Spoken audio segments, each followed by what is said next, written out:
Hi, friends. I want to tell you about our new and improved authority accelerator from Factor PR called RealFluence. RealFluence is the only membership that helps beauty and wellness founders grow their reputation and authority to attract new customers without endless discounting, advertising, or going viral. Inside, you'll learn how to get recognized for your product or your expertise, partner with other founders, and become the name people trust and talk about, all with the guidance and community to support you every step of the way. Remember, you can't buy authority, you have to earn it. And Realfluence is here to help. Visit therealfluence.com to get started.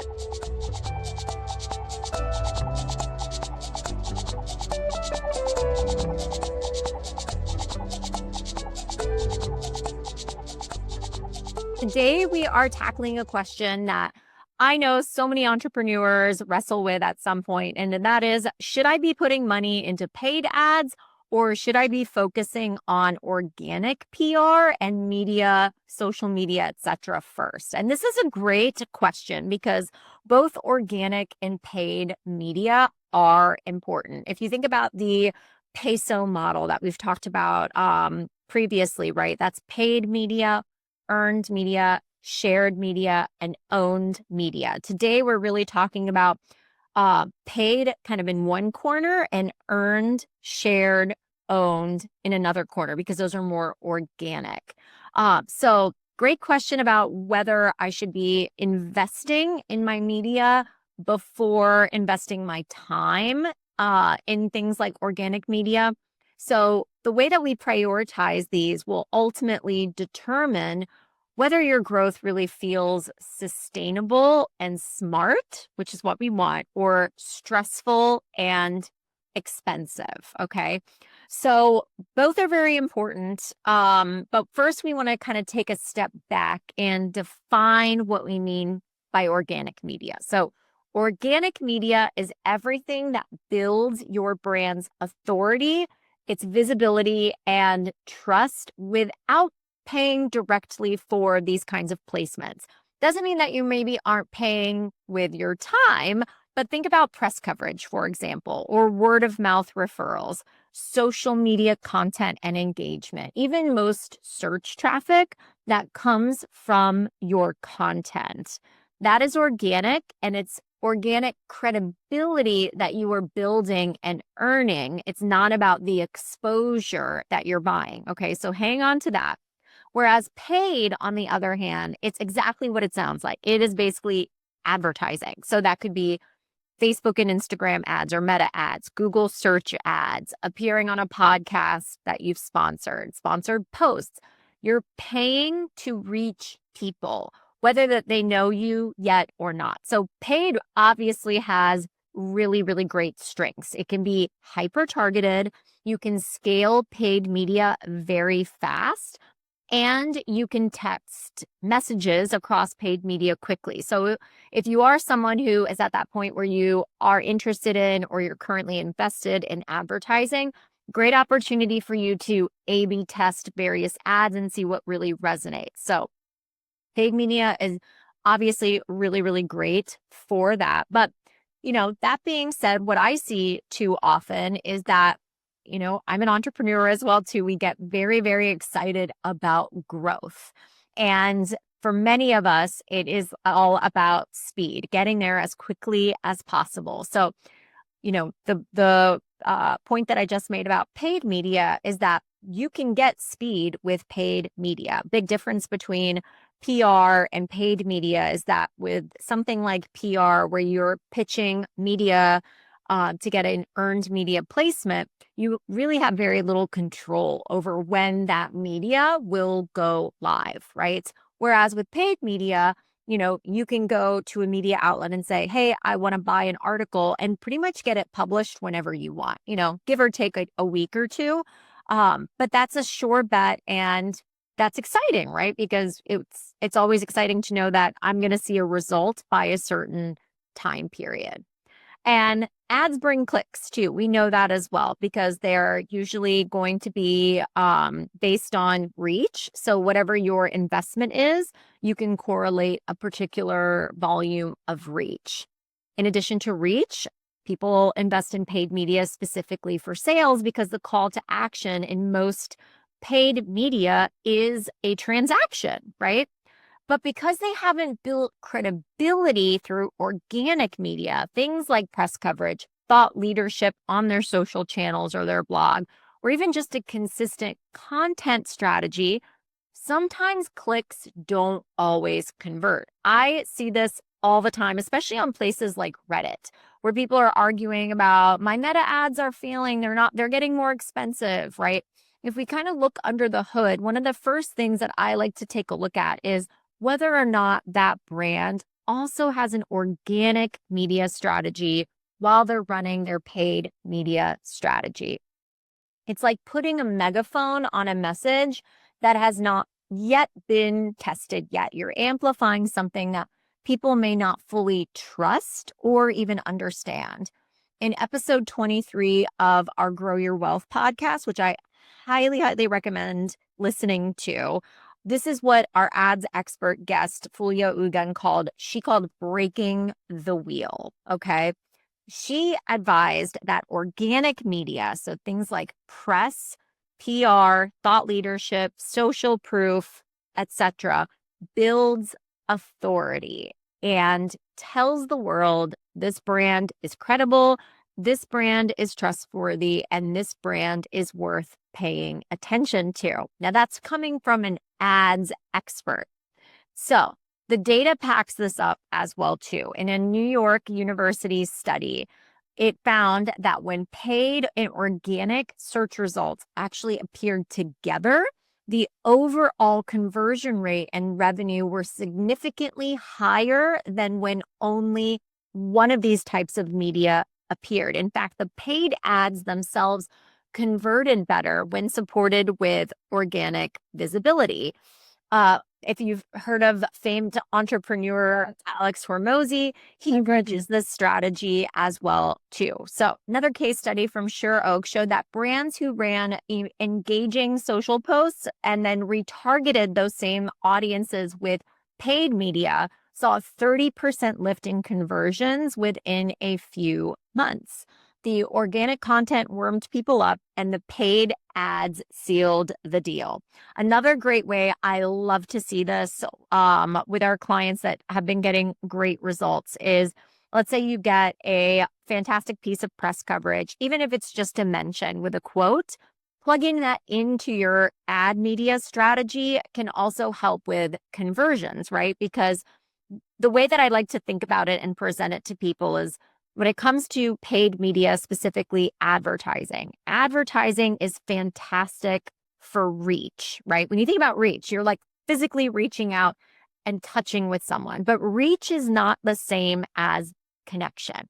People connect with content, they connect with stories. Ads don't really tell a story. Organic content tells a story. So you're able to connect with people and use that connection and reach more people through a boosted spend.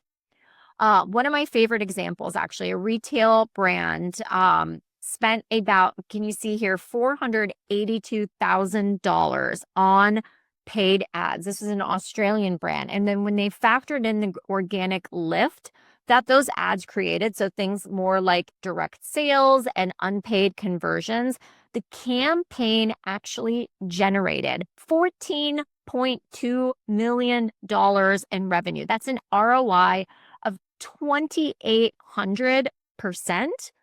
In this case, when they combine organic and paid media together. And this is exactly what Fulia shared with us in that episode of Grow Your Wealth. And I'll make sure that we send out the link to that so you all can take a listen to it. So coming from a background in digital marketing, she sees firsthand how much harder it is to scale paid media campaigns when the organic foundation is not there. Your creative costs tend to go up, the conversion tends to go down, and the customer acquisition gets more expensive.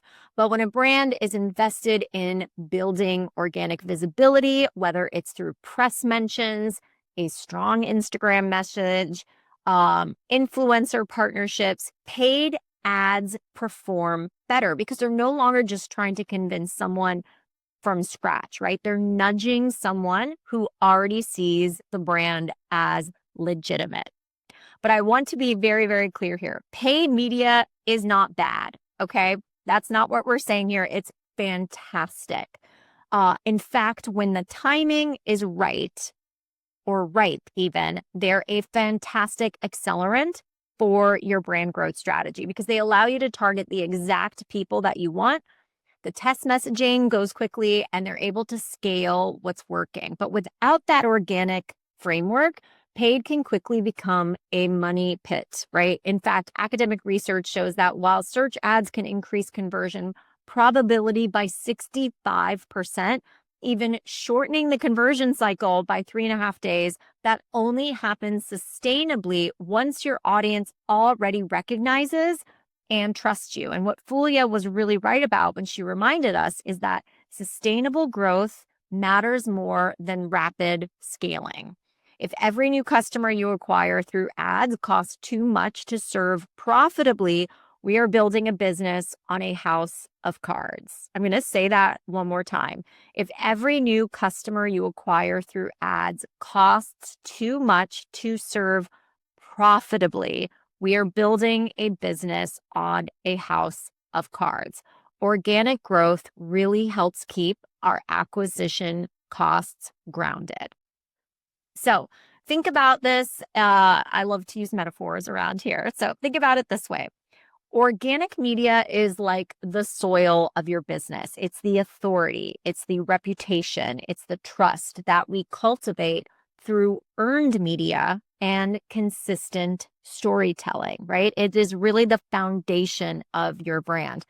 Paid media is the water that we use to nurture that soil, to nurture that seed. It accelerates growth. But if we pour water on bad soil, your plants are just not going to thrive, right? So you always want organic. You want good soil. You want a solid foundation, a good reputation. It's like the soil in the garden.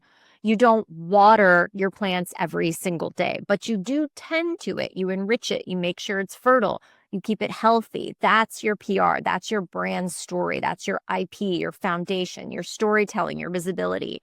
Paid is like the water. It accelerates the growth. Without paid, things can get dried up, right? The soil isn't rich though, and you haven't cultivated trust and authority organically. Pouring water onto it isn't going to give us healthy plants. It's going to give us mud. We don't want mud here.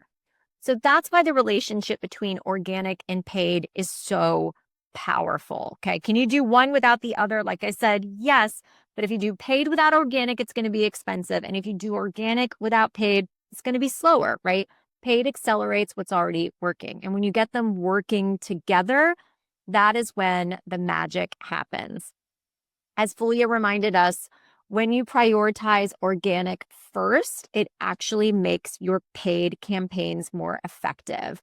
She called it, when we don't prioritize organic first, literally the words that she uses, you will break the wheel. It will be too expensive, not converting well enough, and harder to manage.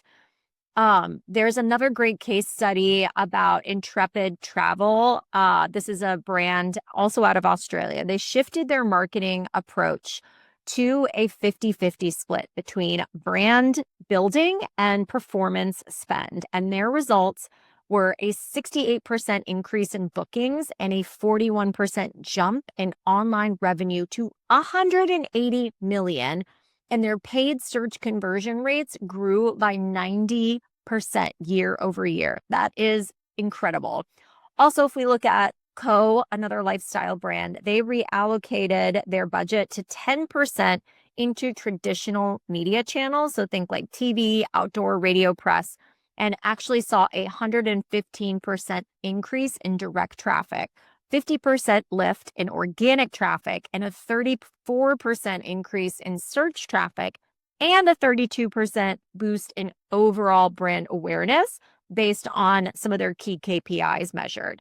So when we focus on organic first, our soil is rich, your reputation is strong. And when we have a solid reputation, it makes revenue a lot easier to earn. So our takeaway here today, You want to do organic, you want to do paid. If you want to build a rock solid business, start with organic. PR placements, expert positioning, consistent messaging, a solid social media strategy. That's where we focus here at the DIY PR project because it really builds your brand's authority. And once you've established that trust, layer in the paid ads. What I love to see for some of my clients, especially for those that maybe even have a brick and mortar, for example, or an event coming up, right? Getting that like national media coverage. So, say featured in Vogue, and then targeting a specific audience locally. You can also target a specific audience nationally, because what I want to make sure that we're very, very clear on is that PR is still very top of the funnel, right? Organic is still very top of the funnel. It's about building awareness. It's about building trust. It's about building your reputation. And then you think about a funnel kind of narrowing down at the end, starts to make those conversions a little bit easier, right? So that being said, take that organic coverage and then use it, boost it, use it in your meta ads to be able to target an audience that is closely aligned with your brand. So you're marrying trust with visibility, okay? So another kind of metaphor to think about this, again, ads are like the gasoline, PR is the match. You need both, but when one comes before the other, that's how you get that fire that lasts. So if you are a brand here thinking today, am I building authority and trust first, or am I just trying to shortcut the process with paid ads? If it's the latter, it might be time to also think about investing some of your budget into that organic foundation, like Intrepid Travel did on this former slide, right? They took 10% of their marketing budget and invested it into PR and organic. It doesn't have to be an all or nothing here. In fact, I don't want it to be an all or nothing here. So that's what I hope that we can take away from today. That's what we see with our clients. That's what we see with our students. That's what we see just in terms of some of the data and the studies that we've been seeing, like the one I shared earlier from NYU. At Factor PR with our PR agency, that's actually exactly what we do inside of our Path to Prominence method. So it's our signature done for you framework to position you as a trusted brand and expert, grow your visibility and authority, and then turn your recognition into revenue. So once that foundation is in place, every marketing dollar that you're spending on ads will ultimately work harder for you. That is the path to sustainable growth, not stop and grow growth, which nobody wants. Again, highly recommend check out that episode of the Grow Your Wealth podcast with Fulia Uigan of Bowery Boost. She runs an amazing digital marketing consultancy out of New York City. There's some really amazing juicy gems in there. She goes deep into why an organic first marketing strategy makes paid ads even more effective and how creative performance has really, really shifted over the last few years too. So many gems in that episode. I hope this was helpful. Again, we will make sure to package this up and upload it for you guys to rewatch. But in the meantime, happy to answer any questions about paid versus organic media, or any questions thus far on anything DIY PR related.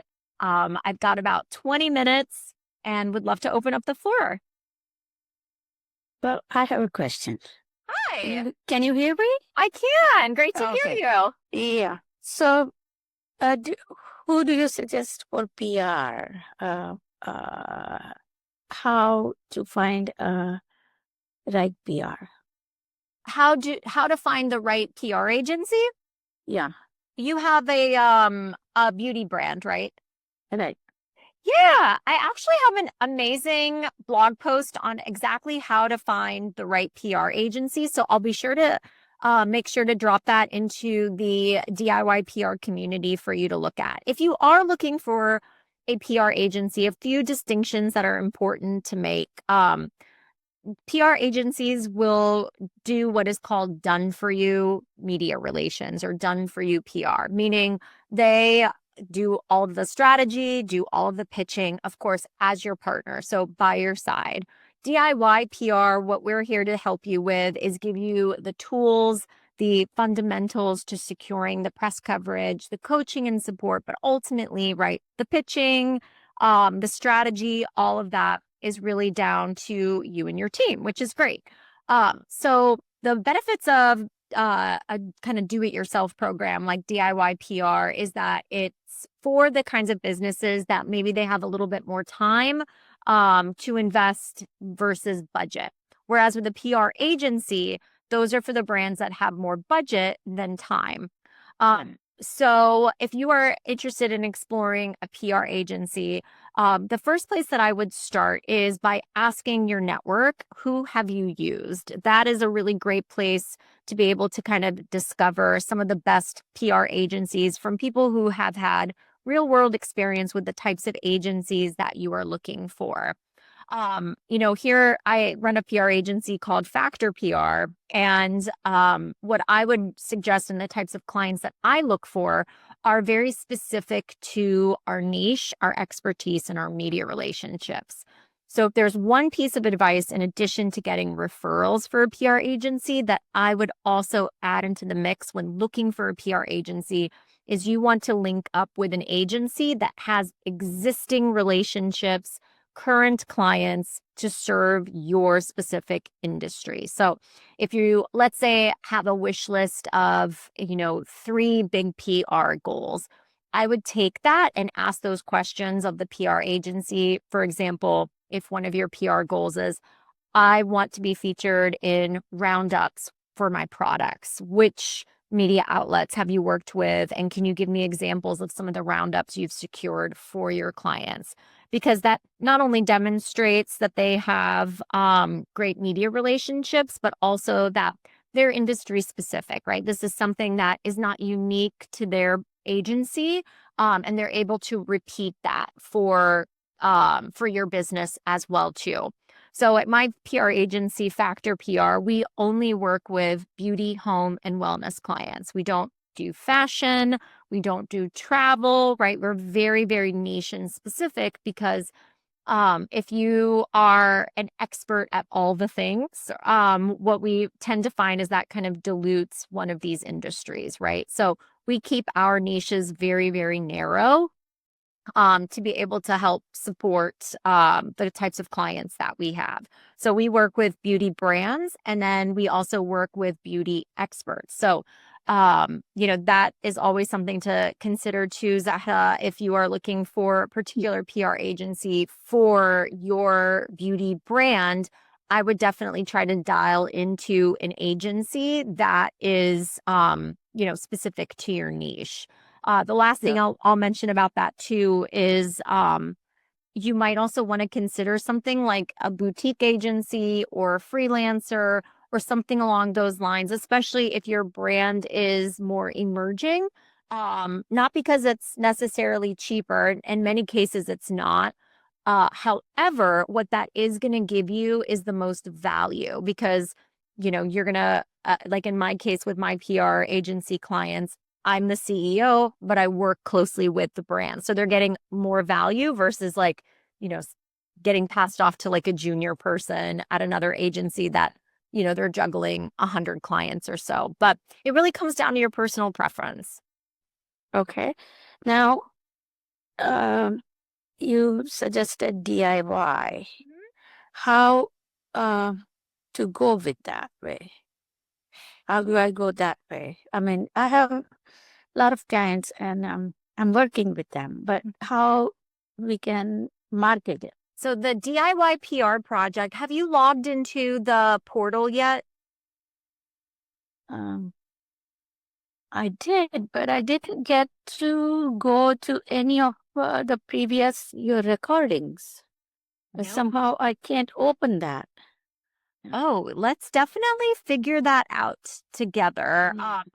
I want to also, if you have just a few minutes, I would love to share my screen because this would actually be a great time to show you what all is in the DIY PR project. In this case, what we have here is the main DIY PR project library. So in this library, if you are an annual member, which I believe you are, Yeah. you will have access to the DIY PR project community. You'll have access to our master classes and almost $4,000 worth of bonuses.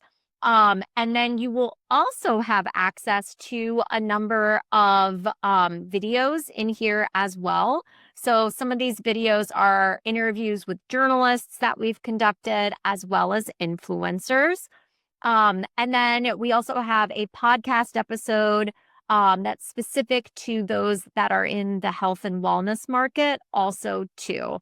Um, so let's start with the DIY PR project masterclass and bonuses, because this is really the sort of headquarters, I would say, of the community and the membership. So when you click on the DIY PR project masterclass and bonuses, there will be an introduction. So this is great. This is a 7-minute video to tour this entire program. So I lead you through what you'll find just so that you know what you have access to in the masterclass. We also have a brief video on mindset, because so much of PR is about persistence. And, it is an activity that does require consistency. So our mindsets have to be really, really focused for something like this. Then, so I suggest starting there. Then I suggest starting with each of our masterclass modules. So there are 5 modules. Everyone includes about a 20-minute video. Some of them are a little bit lengthier, and a corresponding workbook. And so what this is going to ultimately help us dial into are the fundamentals in what is our brand story? Who do we want to tell that story with? When and how are we going to share that story? And ultimately, pitching the journalists that we want to get the press coverage with. So there are 5 modules. So if you were to watch all of them back to back, it would be just a few hours. And with each module, you'll see here the different workbooks. So that's jotting down who are our target audiences, what is the story, what is our brand positioning? There's a PR plan template, there's a press kit template, and there's a pitch template. And these are really important because these are the exact same tools that we use at our agency. So this isn't like Chat GPT. Yeah, this isn't Chat GPT making different templates. This is like what we know works. So you have access to absolutely all of that. And then we have every other week, weekly trainings like the one that we just had. Those will be stored in your weekly trainings library. So you can see that there's quite a few that are already built in here.